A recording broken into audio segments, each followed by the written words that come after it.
Love marriage பண்ணுமா? அப்ப அப்பா அம்மா நாங்க எதுக்கு இருக்கோம்? அம்மா அப்பா பார்த்தா என்ன, பொண்ணு பார்த்தா என்ன, அந்த பொண்ணுக்கு பிடிச்ச பையனா பார்த்து கல்யாணம் பண்ணுவேங்க. உங்க பொண்ணு சந்தோஷம் தானே முக்கியம். என்ன சிரிப்பு இது? பொண்ணு மாதிரி அடக்க ஒடக்கமா சரி. ஏங்க சிரிப்புல எல்லாமா ஜெண்டர் பாப்பீங்க? எங்கன்னா ஒழுங்கா உட்காருறியா? ஒரு காலை தூக்கி ஒரு காலை இறக்கி காலை மடிச்சு உட்காரு. எக்ஸ்கியூஸ் மீ, கோயில்ல அம்மன் சிலையெல்லாம் பார்த்திருக்கீங்களா? பார்த்துட்டு வந்துட்டு சொல்லுங்க.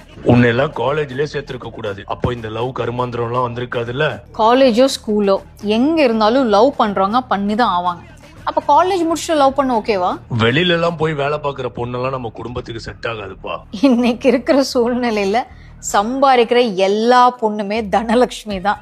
பொண்ணுங்க அழகா இருந்தாலே அறிவாவே இருக்காது. அறிவுக்கும் அழகுக்கும் ஏங்க முடிச்சு போடுறீங்க? அறிவா இருந்தாலே அது ஒரு அழகுதான். அழகா இருக்கிறதும் ஒரு வித அறிவுதான். டே, அந்த பொண்ணு ஒரு மாறிடா.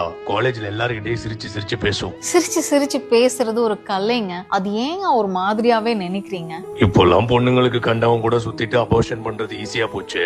இது வெளியில சுத்துறதுனால இல்ல, செக்ஷுவல் அவேர்னஸ் பொண்ணுங்களுக்கு இல்லாம இருக்கிறது தான் காரணம்.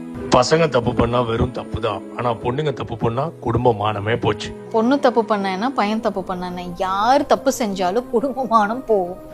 நாங்க பாக்குற மாப்பிள்ளைய கல்யாணம் பண்ணிக்கல, நாங்க தற்கொலை பண்ணிட்டு செத்துருவோம். யாரு மாப்பிள்ளை பார்த்தா என்னங்க, அந்த பொண்ணுக்கு பிடிச்ச மாதிரி மாப்பிள்ளை இருக்கணும். வாழ போறது அந்த பொண்ணு தானே.